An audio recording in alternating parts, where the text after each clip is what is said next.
On today's show, if you're a Mavs fan, you probably don't know anything about the NBA draft. But by the end of this, you'll know everything you need to know on today's Locked On Mavs. I'm Luka Doncic, and this is Locked On Mavericks. Mavericks, NBA champions. It's good, and the Mavericks have won the game. If you don't believe, you shouldn't be here. Loyalty never fades away.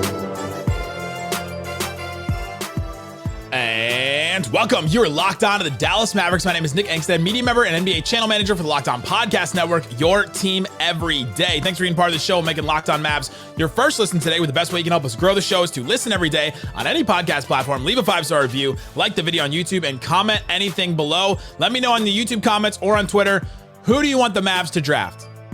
That's it. Just give me a name. Just give me a name. Doesn't have to be a whole long thing. Today's episode is brought to you by FanDuel. Make every moment more as playoffs wind down. The sports stop sporting like we all want them to. But this summer, FanDuel is hooking all customers up with a boost or a bonus daily. That's right. There's something for everyone every day, all summer long. Visit FanDuel.com/lockedon to get started. And joining me, coworker, friend of the show, longtime friend of the show, and maybe the single most qualified person to do this episode with me today. He's known as Mavs Draft on Twitter. What you got for me, Richard Stayman? Hey, how's it going, Nick? This is funny because now I'm in a permanent draft territory. I just moved out to DC, pulled the reverse Kirk Henderson. So I'm out here now. So I don't know if I'm the most anymore qualified, but I'll at least take up at the top. Well, being known as Mavs Draft and being a host of Locked On NBA Big Board, you can go listen to Locked On NBA Big Board daily all throughout the draft process and throughout the year, which is wild. You guys cover the draft all times of the year, which is insane. So he knows his stuff, knows what we're talking about. I don't. I'm not going to lie. I'm not going to lie to the audience here. Sometimes I come on and I'm like, I know what I'm talking about. And most years I try to do some prep and all that.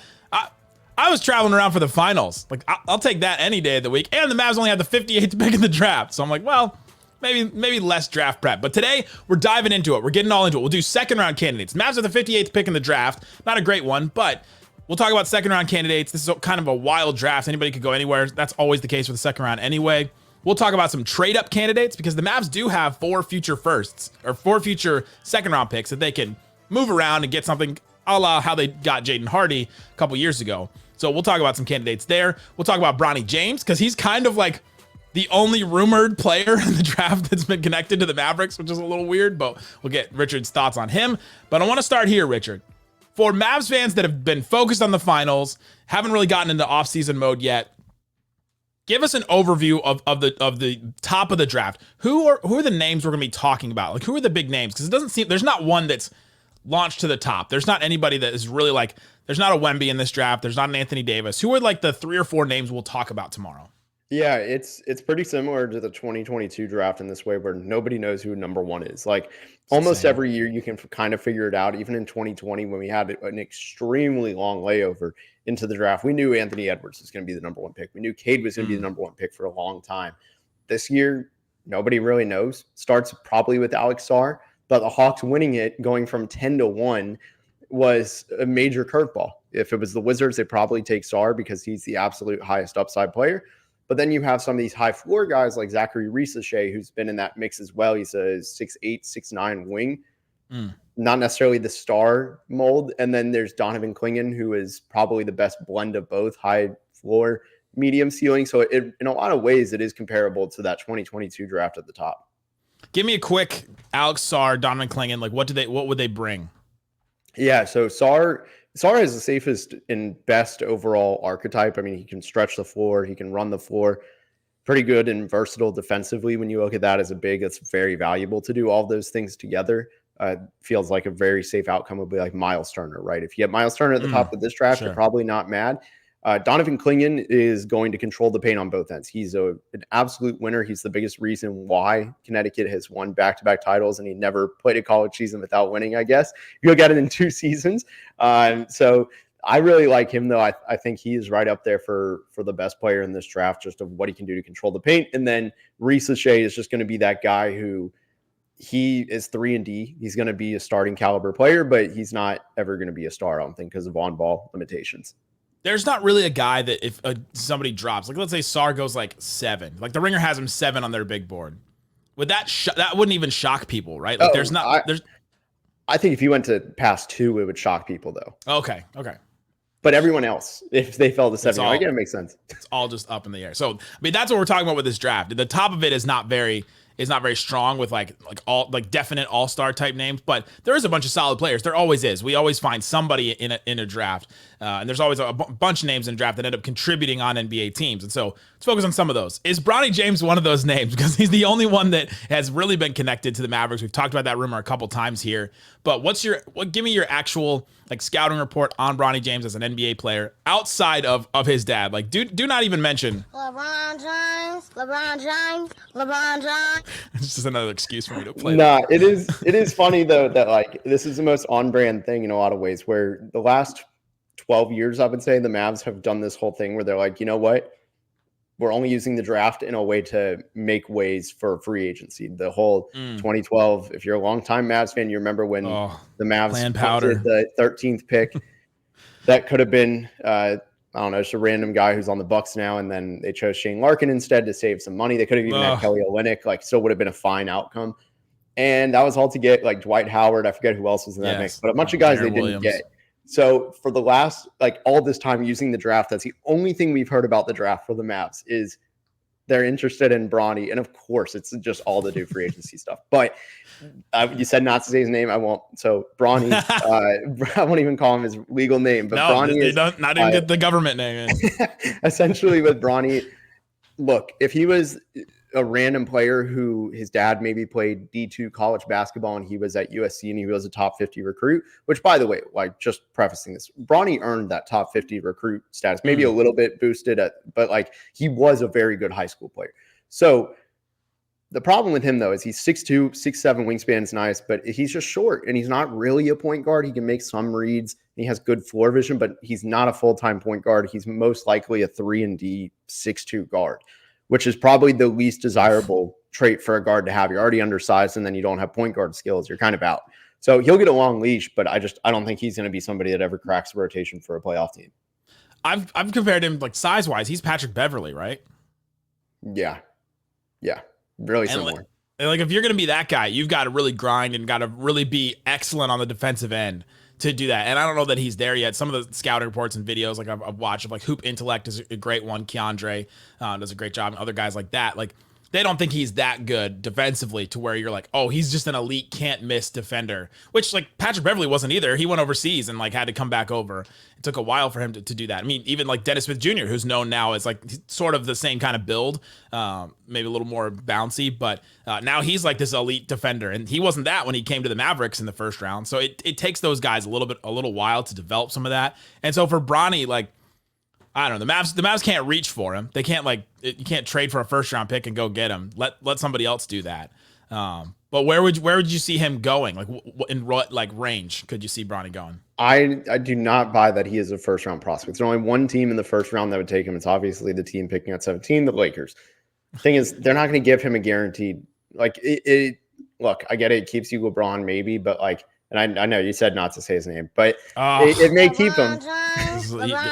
You get to deal with this again. I mean, it may help them keep him, but at the end of the day, it's a guaranteed. You got at least 2 years guaranteed, up to 4.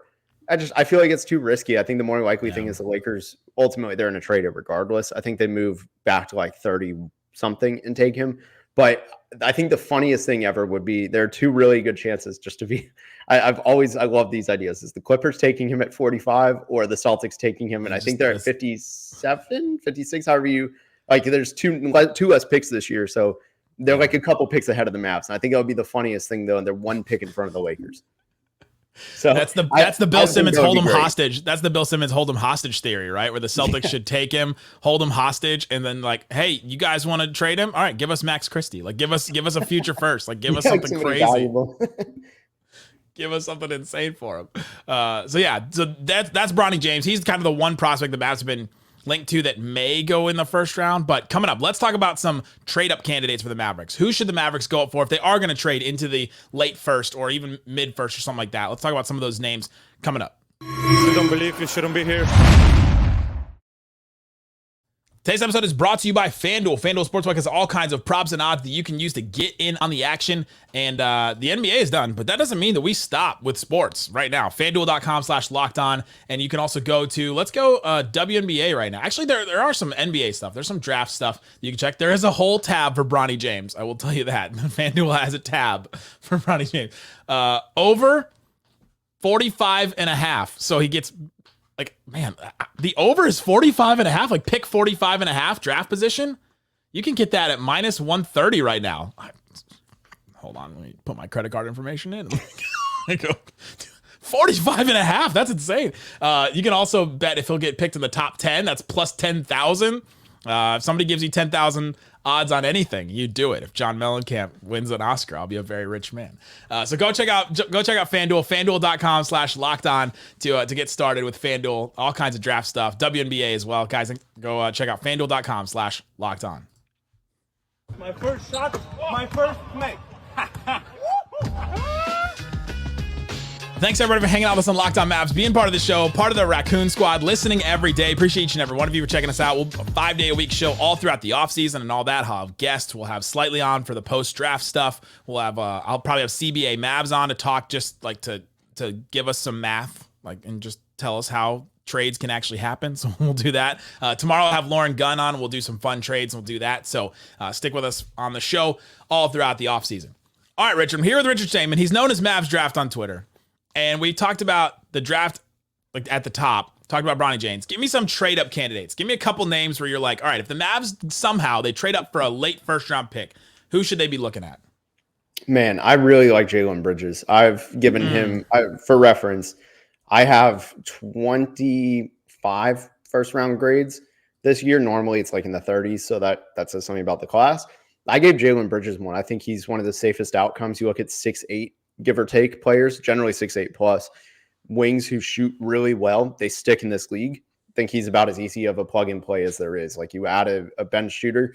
I really like him. I think he'd be available at 30 as well. So just even looking actually at Jalen Bridges, he's not on most mocks until the late 30s. I do think that's one of those that, from what I've heard, is a little bit of a disconnect between mocks and him. But I think he would be worth, even if it's not the end of the first round, maybe the beginning of the second. Yeah, the thing with this kind of pick is you're like, all right, you want to pick some, it needs to have some upside, but you also kind of like want them to play now a little bit. It's almost like you want to draft an Omax again, like an Omax type player again. Not the same style of player necessarily, but like, all right, he played 3 years in college. He looked good. You can imagine him playing in rotation in 1 or 2 years, something like that, because your window is now for the Mavericks. I don't know that they can do the Jaden Hardy pick again, where you're like, all right, maybe this guy develops and it takes a little while and he has to have the ball in his hands. Like, I don't think they can make that type of pick again. Jalen Bridges does seem like that guy, you know, like you said, 6'7", 6'10" wingspan, shot really well from 3, the Baylor wing. Like that's an interesting one if the Mavs do trade up or get somebody, we're like, okay, you feel good about like another wing like that. Yeah, I think so. Another name too, sorry to throw in a guy who has a real first round possibility, is Tyler Kolek. He's not the sexiest appeal that the Mavs need right now as a 6'2" point guard, but I actually do think he could be like the Mavs' Peyton Pritchard. And like, I know it's kind of sensitive to still even say that name right now. Does he only hit half court shots? Dude, that man is the greatest half court shooter I've ever seen in my life. I need them to bring back that at the skills challenge and just have it just name it the Peyton Pritchard challenge at this point. But Luka takes multiple half court shots every warm up. How jealous do you think he was that Peyton got those 2 shots off in the finals? Like, he was just like, this was supposed to be my thing. I'd be mad too. No, but with Kolek, I mean, he's a very real traditional point guard. Thrives off of having that big man role man. Like, he had Oso Iguodala, one of the best bigs in colleges last year. They made each other better. I think he can do a lot of damage with this court. And the Mavs kind of need, I would say, if they can get a cheap point guard, Kolek could be really anywhere. I mean, I don't think he slips to the second round, but there's a chance he could go to the final few picks of the first round. And at that point, he's an NBA serviceable backup point guard on day one. So I think he's worth trading for. And really, like with the Mavs, you're talking about a third string, maybe like third, fourth string point guard, because Luka and Kyrie, they just eat up all those minutes. They just need somebody to come in every once in a while and get some of those minutes. We've gone through this song and dance with Jaden Hardy. I don't think he's going to be that pure point guard type guy. He has to play off the ball a little bit. He can be a secondary creator. That's great. He's done a good job at that. But yeah, so the Mavs will draft Jalen Brunson 2.0 is what you're trying to tell me. Hey, I liked Brunson in 2018. I had him top 15. I also have Kolek top 15. Exactly. Actually, I had him both number 15. So who knows? I don't think he is, but he could be a poor man's Jalen Brunson, which is still a really good player. Yeah. So we got a wing, Jalen Bridges. We got a point guard, Tyler Kolek. Give me another one. Ooh, Yves Missi. He's from Baylor. He's a project, but one and done, pretty new to basketball, really athletic. He quite literally broke the maximum vertical test when I was at the combine right in front of me. I've never broke seen the that. machine. So like the vertical It literally test just fell. It literally just fell. So like I've never seen that. The vertical test is the thing where you jump up and they have to hit all those different rectangle like plastic things and you see how high you jump. He broke the whole thing. Well, to be fair, he came after Edie, so like it was probably hard hit already. But I do think that Yves Missi is very athletic. Like he's new to basketball. He's not ever going to be like that playmaker, but he's kind of like the lively thing where you do he's kind of raw. We don't know what he's going to be year one, but you put him in the perfect situation. He's probably a lot better than you thought he'd be in a plain slate on an average outcome.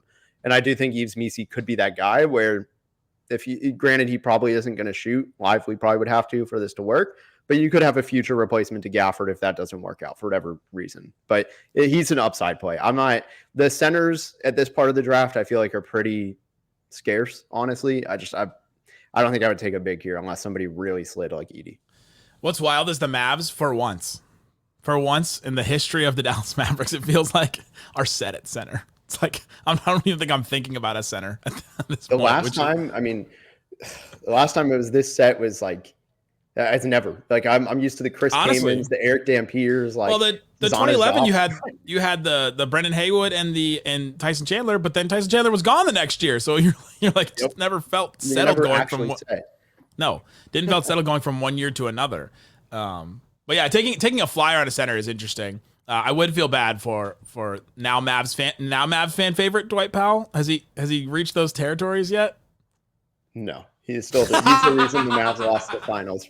I'm sure there's somebody out there who is blaming Dwight. We're like, if we didn't get him from this, didn't give him $4 million last year. Although I did see that's what did it. We could have had somebody else. That's what I was out at a restaurant last night and I did see Dwight Powell there, and he was in his round rim glasses, black shirt, looking a little smart. And then you realize like this guy's winning at life. As much as people like Mavs fans like trash him, like this guy's winning at life right now. Two things. One, where his shoulder's even bigger because like every time I see him, I swear his shoulder's even bigger. And two, the real reason we can blame Dwight Powell is, do you remember when he had those glasses for like a second of the goggles? Maybe a third of the season? Yeah, the goggles. Like, yes. Yeah. If he wore those permanently, I think the Mavs won the championship. That's my hope. Just the vibes of it. You just need somebody like that. Do you have any more trade up candidates? Like late first? Sorry, I've been so stuck on Dwight Powell, I've almost forgotten about the draft. I actually do think this would be an interesting player. His stock is quite all over the place, but Kevin McCullar from Kansas, he was at Texas Tech. I can't remember if he's from DFW, but I'm pretty sure he's from Texas. Monster defender, grew a lot at Kansas this year. Physically.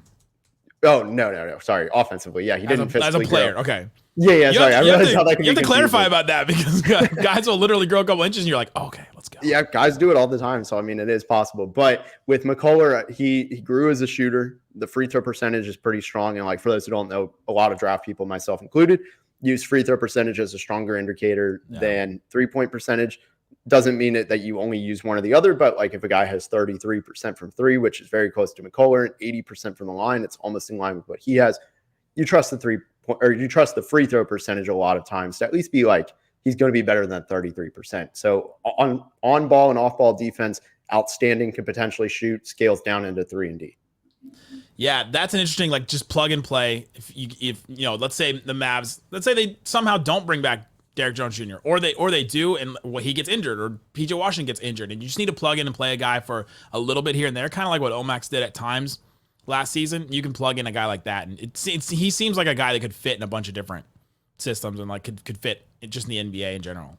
Yeah, I mean, he does everything right now, and a lot of those guys that do everything in college, they have to scale down. Those are the guys who do well in that role. Like Covington was a prime example. He did everything on offense at I can't remember if it was Tennessee State or Tech, but whichever one it was, he was a monster there. He was running the offense a lot. He was playing defense, passing, rebounding, everything. And then he scaled down in 3-and-D. So it's entirely possible to repeat that. Some interesting candidates there. So you got Jalen Bridges, a wing. You got Tyler Kolek. You got a Jalen Brunson-esque point guard. You got Yves Missi, who is a like a bouncy center if the Mavs want to go that route. And then Kevin McCullar Jr., kind of a do-it-all wing. Some interesting names there if you want to trade up. Let's talk about some second-round candidates. If the Mavs keep their pick at 58 or even move up just like a little bit here in the second round here and there, who are some names that could fall to them or they could go get? We'll talk about that coming up. I don't believe you shouldn't be here. Shut it down! Let's go home!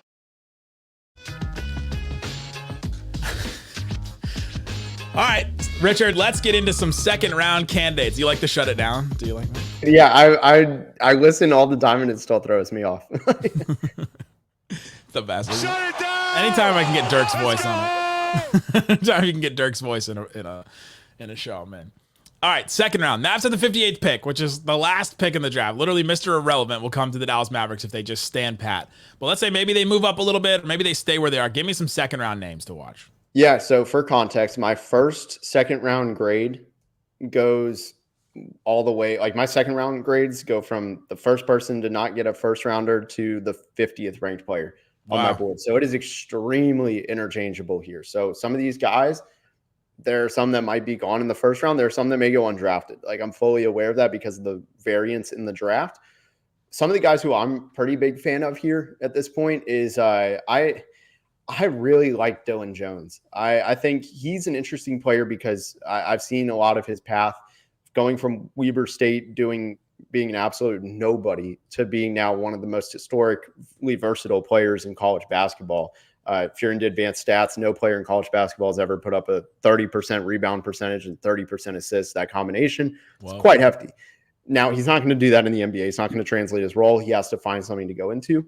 Like I said in the last segment, like with the free throw percentage, 3-point percentage, Dillon Jones has a high free throw percentage, low 3-point percentage. I think ultimately he scales down into that role. Not very athletic, but he could be somebody that you plug and play and he can just do a variety of different things any given night.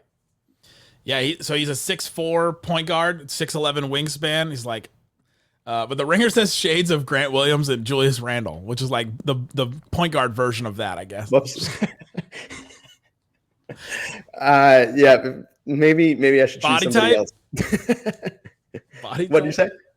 And maybe he's the body type. He does have the same body type as Grant. That is actually. Oh boy, yeah. You know what? New pick. We can talk about him. It's okay. He was at Game 5 of the finals, by the way. Wow. Wonder who he was rooting for. He went in the Celtics locker room after, so I don't know if that answers that. No, I do like Dillon Jones. So I do think he is somebody that he could plug and play. He's a little bit different. I don't think he's as good defensively as Grant was coming out of college, which I know that surprises people that he's known for defense. If you didn't see him a ton in Boston or pre-draft defense, like his intelligence was off the charts. It just didn't really work out in Dallas. But another name too that I really like. This guy's a potential draft and stash player that I think could yield dividends pretty quickly down the road. Armel Traoré out of he's in France. He played with Wembanyama last year, I believe. So he's been on the radar. I think he could go as high as the really early second to undrafted. He has everything you want from a 6'8" forward, 6'9" forward, long arms, athleticism. Defense is really impressive every time I've watched him, but jump shot's not there yet. So if that fixes, like, you got yourself a steal. Interesting. Any more names? I got nothing on that one. I got nothing. Yeah, this is my absolute favorite part of the draft. Like, yeah, anybody can do the first round. I love these random players that went to small schools. Who's your favorite second round guy? Maybe not for the Mavs or for whoever. Actually, this is going to be my next name anyways. Okay. Anton Watson from Gonzaga. I didn't like him for the past 3 years, and then something clicked this year where Drew Timme was gone and he was able to shine. Even after Nembhard, he left a couple of years ago, but the team has drastically changed. I think he's a really good candidate. The jump shot has grown a lot, but it's still not there. I think he's a candidate to be that breakout player who has 1 year in the G League and looks like a whole different player. And if he shoots, he's a surefire rotation player. Off-ball defense is off the charts. Just makes everybody better. He's a glue guy. At 6'9". So a 6'8" wing that can I think he's a power forward, like a true 4. Interesting. The true fours, they're coming back in a way. Like PJ plays Little true bit. four. Yeah. It feels like a lot of teams have these guys now. But then you just played the Celtics, who play Tatum at four, and you're like, okay, never mind. Yeah, I also like Emanuel Miller from TCU. He just had a draft workout last week with Dallas. So one of the last players they got to set their eyes on. Incredible work ethic. For those who don't know, I covered TCU for the last 6 years. Could doing draft stuff with them. So I saw Desmond Bane's rise. I saw Mike Miles a lot. Emanuel Miller's really interesting. He's Leonard Miller's brother, who's on the Timberwolves. Was a second-round draft pick last year. Long arms, very athletic. Got those. Him and Leonard have those traits.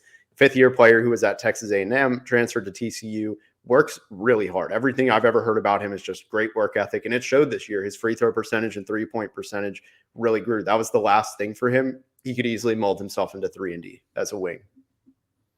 Interesting, but he's 24, so he's been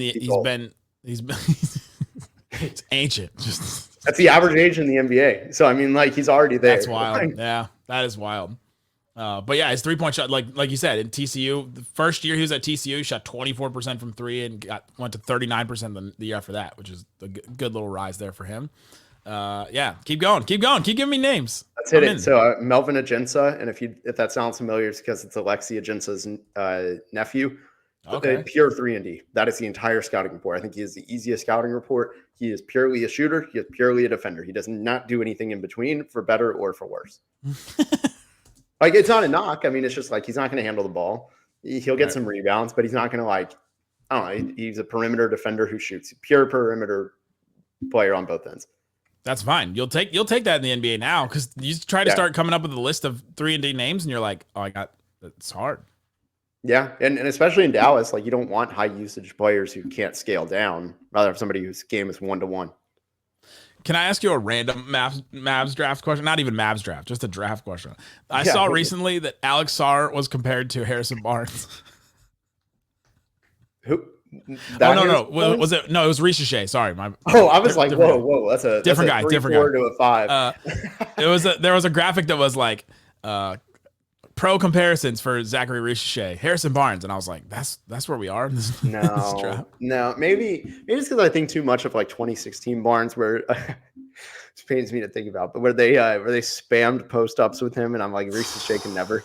But I should don't never. think so. The Mavs should never. The Harrison Barnes should have never had to do that. Yeah, hey, you know what? That was good for his career totals and everything, but.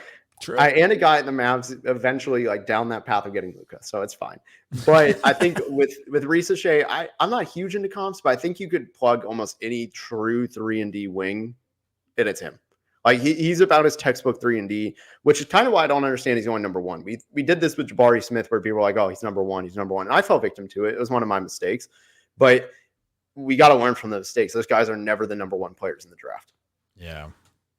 Yeah, the Jabari Smith, like, oh, he's going number one. And you're like, man, like a overqualified 3-and-D player going number one that's just such a tough spot to, first of all, put that guy in, and then also to, like, how is he going to pan out? What's the absolute best version of this guy?